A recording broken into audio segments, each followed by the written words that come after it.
Comunícate con nosotros. Queremos conocer tu opinión.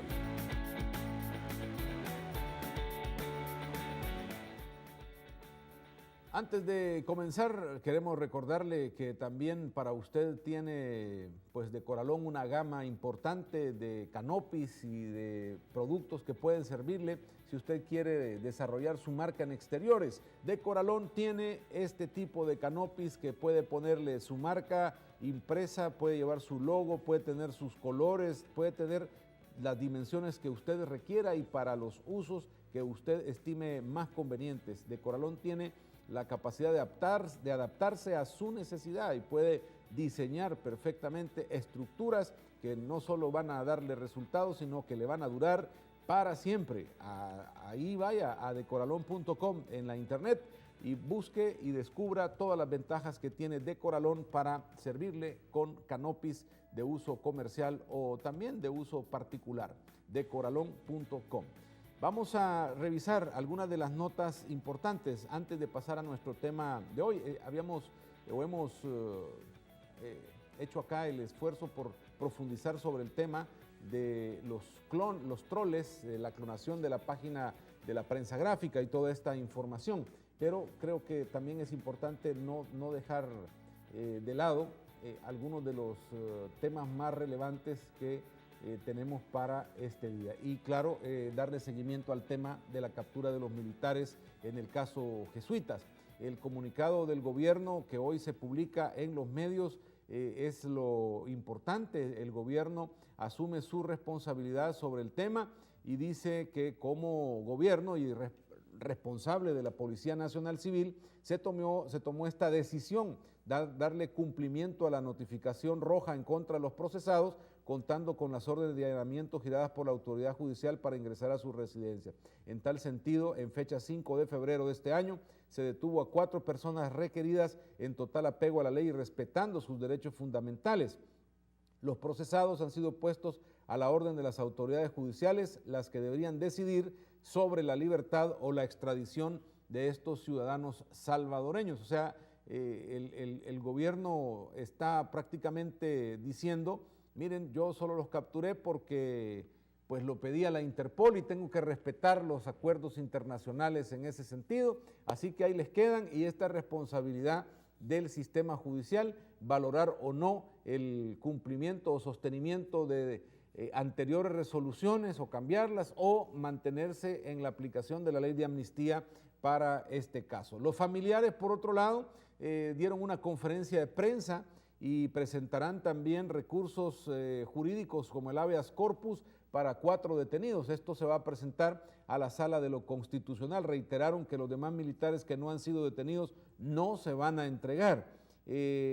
Los familiares de militares a quienes España ha solicitado extraditarlos por la muerte de los sacerdotes jesuitas exigieron a la Corte que haga cumplir 2 resoluciones que anteriormente habrían denegado tal petición. También anunciaron que van a presentar un recurso de habeas corpus, de exhibición personal, en favor de los 4 militares capturados por la policía la noche del viernes pasado, aludiendo al tema de la ley de amnistía que sobre ellos puede ser beneficio. También hay reacciones a nivel de la UCA como parte de la Compañía de Jesús, que a nivel mundial pues está siendo parte del proceso allá en España, y el rector de la UCA dice que este no es un simple asesinato, sino que es un crimen de Estado, al referirse a las declaraciones que dio el abogado diciendo: mire, este no es un asesinato de lesa humanidad, sino un asesinato cruel,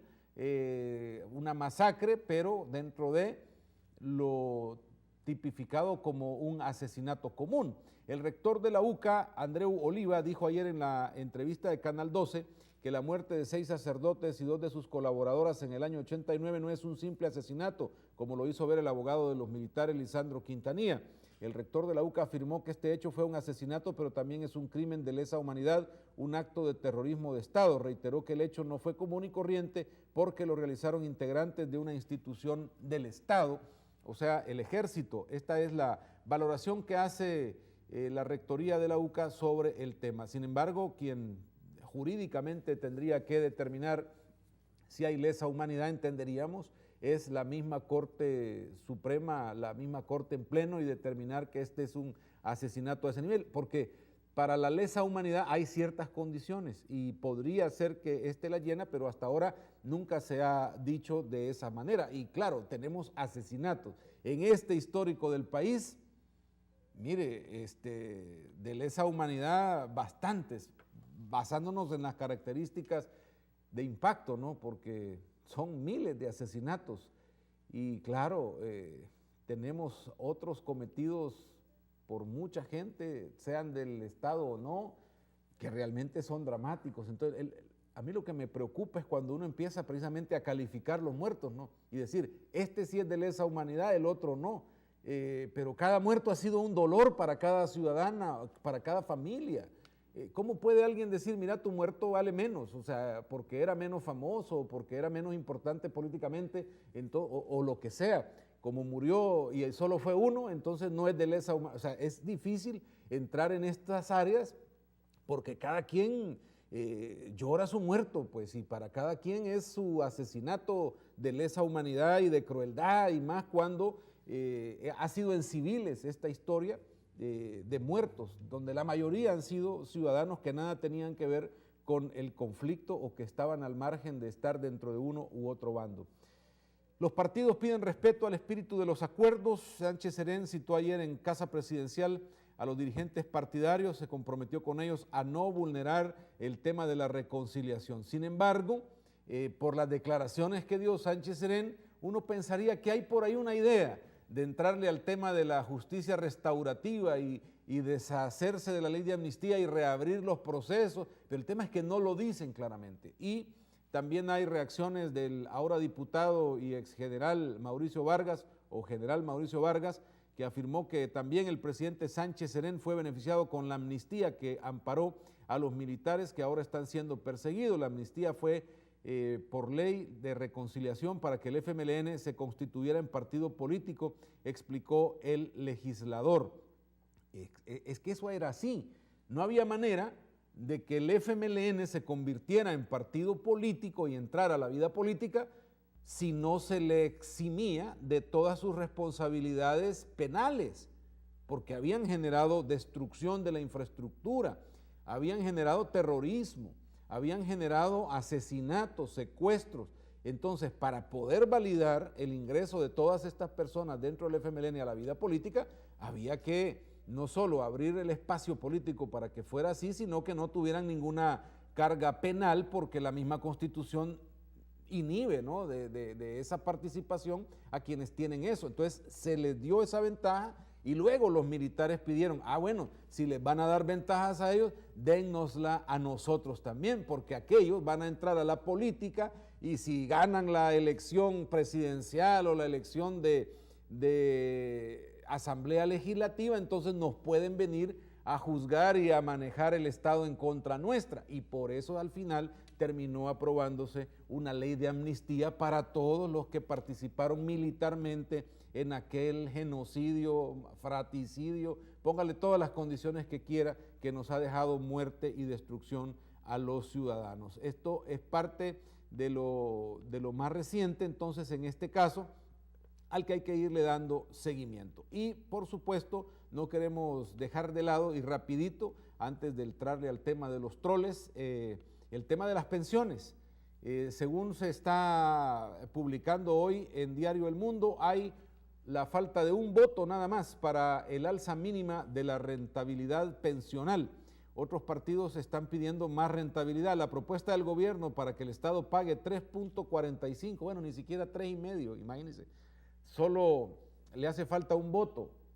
Un voto le haría falta al gobierno para que la Asamblea apruebe la reforma que incrementaría levemente la rentabilidad de pensiones a tasas de entre 3 y 4, rango propuesto por el Ministerio de Hacienda. O sea, no hay voluntad de pagarle lo justo, lo correcto al trabajador.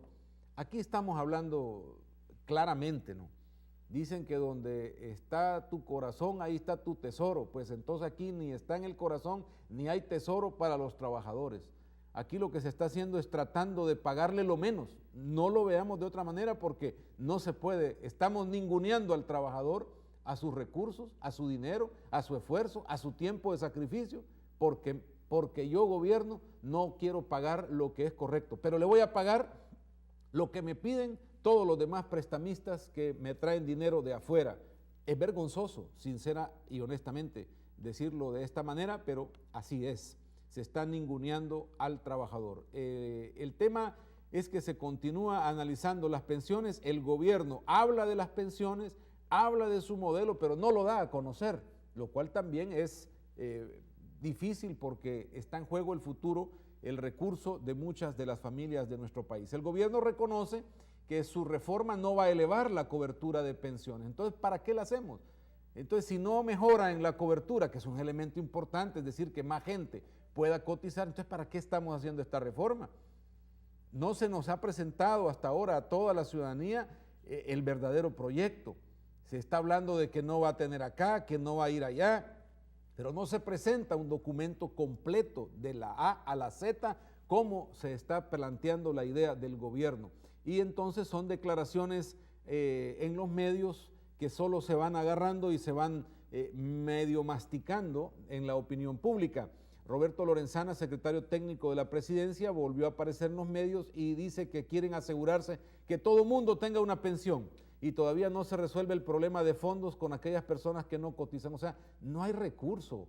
Y cuando yo dije en algún momento la utopía de que todo el mundo tenga una pensión es un sueño, es cierto, es un derecho constitucional, es un derecho humano, sí, pero igual es el derecho a la educación y no todos estamos educados ni tenemos acceso a la escuela, no todos tenemos acceso al agua, aunque sea también un derecho fundamental. Y ahí está el gran problema, soñamos con cosas que no tenemos capacidad de hacer y tampoco estamos haciendo nada porque sucedan.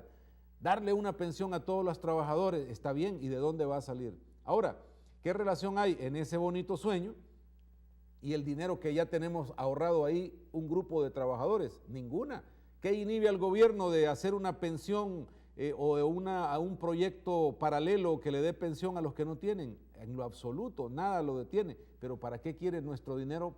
Que lo haga con otros fondos. Entonces aquí, como no hay donde, se tiene que discutir de esta manera. El gobierno ha reiterado que va a proponer un sistema mixto de pensiones, pero repito, no hay un documento, no hay una propuesta, no hay algo que se pueda en concreto analizar y darle voto a favor o en contra, porque son solamente estas declaraciones al aire.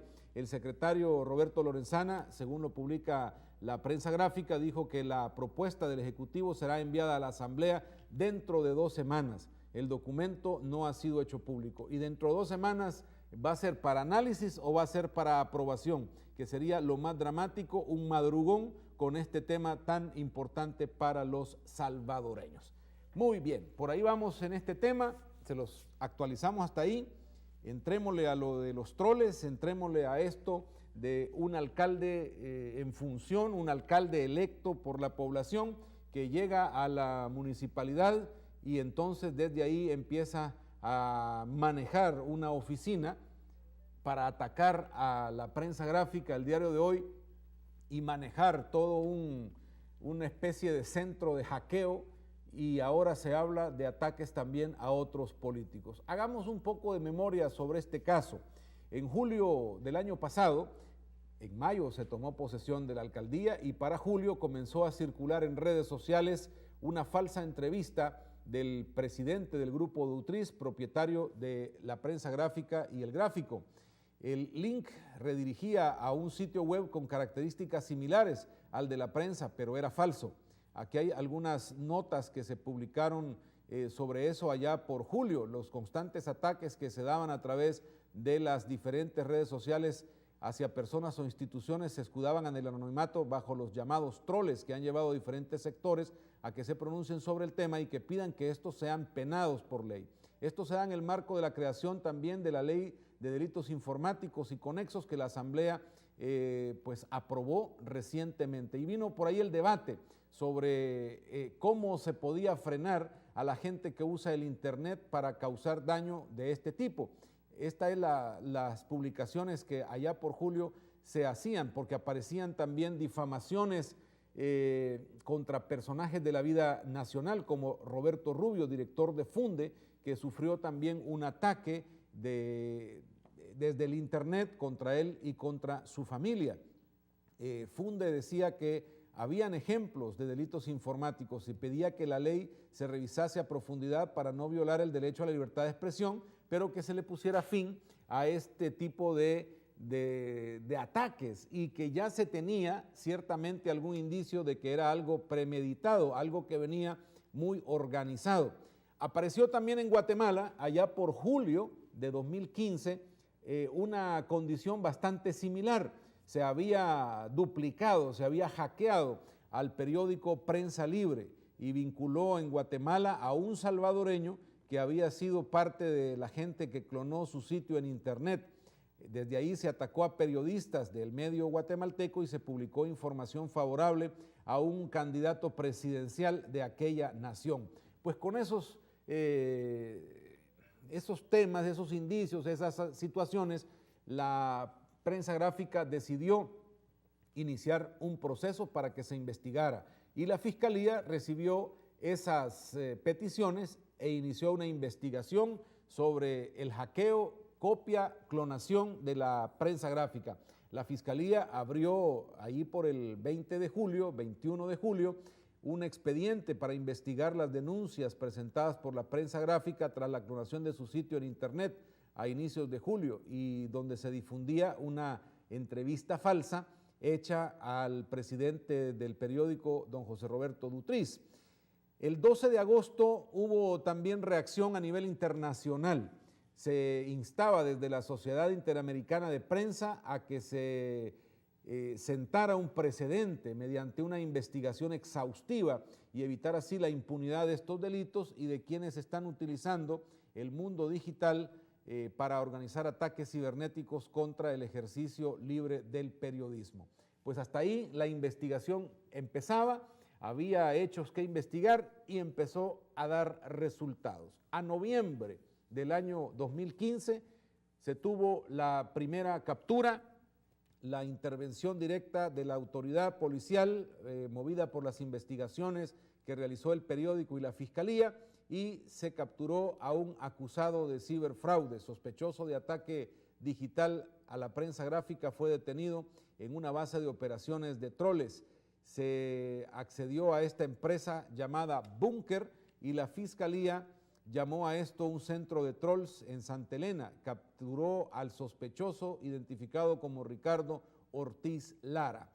La Fiscalía dice que hay pruebas suficientes para establecer que el señor Ricardo Ortiz fue quien creó los dominios para que la web de la prensa gráfica fuera violentada con contenido falso.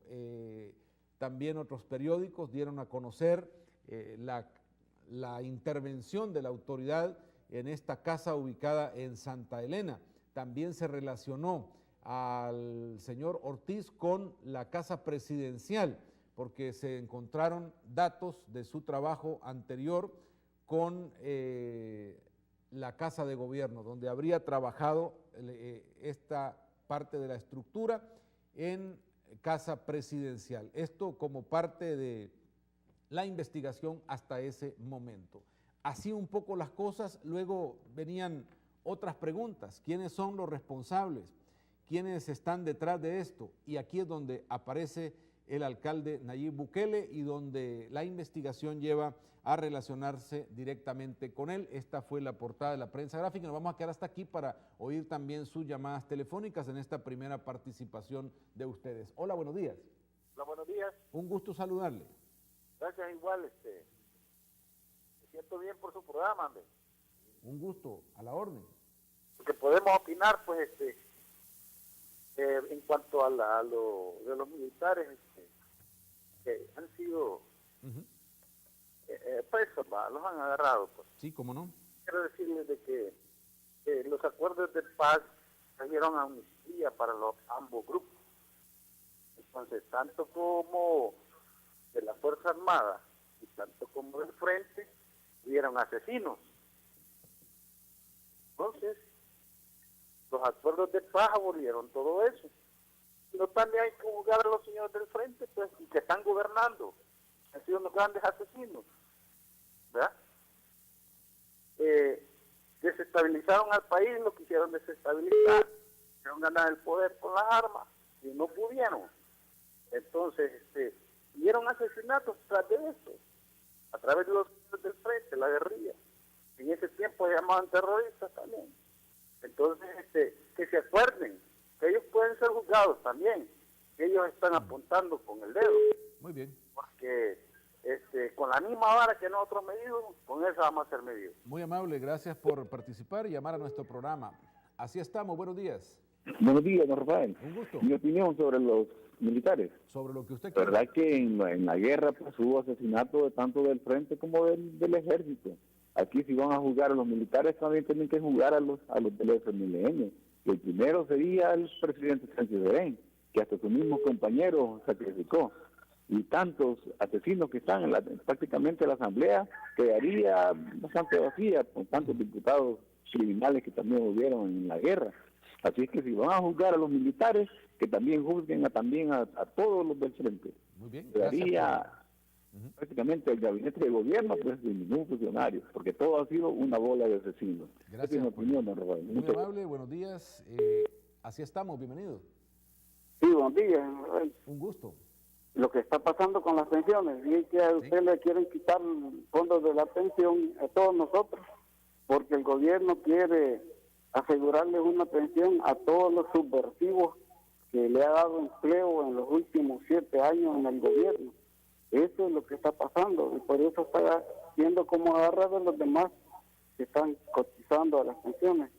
También con respecto a los crímenes, conozco un cantón donde asesinaron a 3 miembros de una familia, lo atacaron por la noche, y a 6 civiles más, inocentes. Solo ellos lo agarraron de madrugada, y ellos lo que tenían ahí eran su cuerpo, su comida para trabajar en el campo. Muy bien, gracias por llamarnos, muy amable. En algunos WhatsApp que tenemos también dice, ¿por qué tiene que ser un país extranjero el que juzgue a ciudadanos salvadoreños cuando estos ya fueron juzgados? Están tratando de volver a llegar a otra confrontación bélica porque esto ya fue aclarado. A todos los salvadoreños, por favor, investiguen bien lo de las AFP, porque esto es una bomba de tiempo, nos van a dejar sin dinero y luego será el llanto, ya no más con los robos en este país. Menuda fichita resultó ser el alcalde Bukele, al fin Colorado. Qué gusto se está dando el presidente queriendo ver al alto mando de la época del conflicto bajo su nefasto poder. De ese gusto, presidente, porque matar es pecado mortal y esto es para todos, incluyendo a usted. Ante la ley divina no hay presidente ni altos mandos de ningún ejército. Don Rafa, buenos días. Ayer pregunté sobre el sueldo mínimo, ya no pude ver porque me fui a trabajar. No saben qué han quedado, si lo van a subir. Mire, lo que están diciendo es que se sigue discutiendo, pero ese es un tema todavía bastante verde, considerando que el tema de las pensiones también tiene que ver con eso. Hola, buenos días. Esto de los militares es una cortina de humo para ocultar todos los problemas que hay en El Salvador, empezando con las pensiones que quieren tomar ese dinero de los trabajadores. Buenos días, don Rafael. ¿Será verdad la incriminación del alcalde Bukele o será que ya quieren bajarle un poquito la credibilidad que aparentemente tiene con la población? Si hacen eso con las pensiones, le pasará la factura a la población para las elecciones de 2019. Pues un poco, hablando del alcalde Bukele, lo que estamos tratando de poner en la mesa, ¿no? Si está involucrado, como lo muestran las pruebas del peritaje judicial del caso, pues realmente es motivo de, y debería serlo, de una preocupación tal que los ciudadanos debemos también tener posición sobre esto. No es posible que haya un funcionario que tenga una oficina de este tipo y que pueda ejercer desde ahí este tipo de ataques o este tipo de manejos, y más violentando algunos elementos que tienen que ver con las marcas o el uso de los periódicos, para este caso de sus imágenes, ¿verdad? Pues vamos a ir por ahí conversando con ustedes, pero también tenemos al teléfono a Ramón Villalta, director ejecutivo de Iniciativa Social para la Democracia. Un placer saludarle, Ramón. Gracias por estar en nuestro programa y, como siempre, darnos oportunidad de tener opinión sobre lo que Iniciativa Social para la Democracia ve de la realidad nacional. Bienvenido, un gusto saludarle. Gracias igualmente, Rafael. Ramón, este tema de los troles, este tema del uso del Internet de esta manera, ¿qué opinión merece, hablando de justamente la legalidad, la libertad de expresión y más si está relacionado en ello un funcionario como el alcalde capitalino, que es lo que hasta ahora los responsables de la investigación parece apunta el detalle.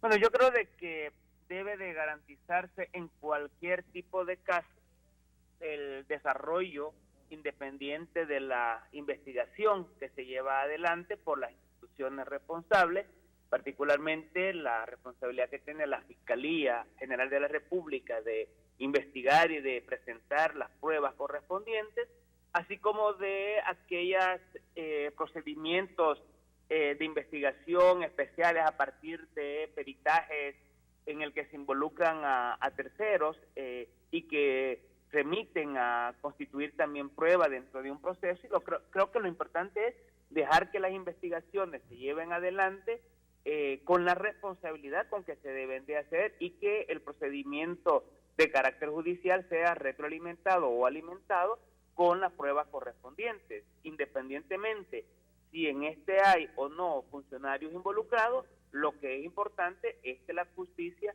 debe de actuar, y si hay responsabilidades de carácter penal o de carácter civil, deben de garantizarse que las mismas sean condenadas, si es que las hay, y a partir de esto poder llevar adelante la aplicación de las penalidades que de acuerdo con la ley corresponde. ¿Podría un caso de este tipo, Ramón, de concretarse pues este peritaje y la investigación hacia ese punto, costarle el cargo a este funcionario? Es decir, ¿qué sería? Porque es un caso inédito, ¿no? Es algo que no hemos tenido una experiencia de este tipo y mucho menos que se llegue a determinar así. Pero si esto fuese así, ¿qué debería pasar? Yo creo que en esto hay una serie de elementos que es evidente que por una parte hay un procedimiento de investigación, hay un procedimiento de carácter judicial iniciado, hay personas ya capturadas e implicadas en el caso. Obviamente la autoridad judicial será la que tendrá que determinar cuál es el grado de involucramiento que tiene una persona o en el caso de un funcionario, y dependerá del tipo de penalidad la que le imponga. Dependiendo de esta penalidad, hay consecuencias en el desempeño de un cargo. Por ejemplo, si una persona finalmente es acusada y es condenada a que tenga que ir a prisión, obviamente pierde sus derechos como ciudadano, sus derechos políticos, y si está en el desempeño de un cargo público y de elección popular, pues obviamente pierde también ese derecho y tendrá que hacerse el trámite correspondiente para poder determinar quién será la persona que tiene que asumir su cargo. Pero en realidad, si la penalidad no es una penalidad que implique cárcel, sino una sanción en la que él pueda seguir ejerciendo su cargo, entonces podrá seguirlo haciendo. Entonces, ahí sí hay que esperar qué es lo que va a determinar el juez y qué tipo de penalidad le podrá imponer. Ramón, aprovechando la llamada y porque sé que también es de alto interés nacional la evaluación del tema de los militares del caso Jesuitas, ¿esto va en la ruta de sostener la democracia y sostener el proceso de paz? ¿O lo vulnera? Yo creo de que sí, que aquí lo que sucede es que también hay en cada uno de los casos que se van presentando un interés por determinados grupos, ya sean económicos o de carácter político, en proteger a involucrados. Así ha pasado en el caso de Francisco Flores, que se ha insistido en que este es un caso de persecución política, cuando nosotros que hemos estado directamente involucrados en ello, no es así el asunto. En el caso de los militares, obviamente lo que estamos viendo es un procedimiento de carácter internacional en donde se involucra una autoridad judicial de otro país que reclama por parte de la justicia de ese país a los militares involucrados en el hecho de haber asesinado a un grupo de ciudadanos españoles, y en este caso la policía actúa siguiendo el procedimiento institucional de acuerdo con lo que la legislación salvadoreña le permite, y etcétera, ¿no? ¿Qué es lo que estamos viendo? Que cada vez más, en cualquiera de los casos de los que estamos señalando, la institucionalidad en el país en muy buena medida está funcionando, y que debemos de dejar que las instituciones funcionen. Eso es lo que hemos demandado, un buen funcionamiento de la institucionalidad del país, y cada quien debe de someterse a los procesos de justicia. Si hay inocencia, pues debe de demostrarse. Si hay culpabilidad, responsabilidad, debe de permitirse que la justicia se encargue de determinar cuál es la sanción a la que va a ser sometido. Y es lo que para mí estamos viendo en el país, un procedimiento en el que la institucionalidad del país se activa, la Corte Suprema de Justicia, la Policía Nacional Civil no puede actuar si no hay una determinación clara de la Corte, etcétera. Entonces, no puede creerse que este es un caso de persecución, que este es un caso que atenta contra los acuerdos de paz, que este es un caso que aumenta la confrontación. Simplemente se trata de un caso en el que hay un conjunto de militares que cometieron un procedimiento, que llevaron adelante un procedimiento que de acuerdo con las leyes internacionales se califica como de lesa humanidad y que en tanto esto debe de determinarse si existe o no la responsabilidad penal por parte de ellos. Muchísimas gracias, Ramón, muy amable por la participación y opinión en estos temas, muy amable. Gracias desde Iniciativa Social para la Democracia. Hacemos una pausa breve y volvemos enseguida con más de Así Estamos en el martes.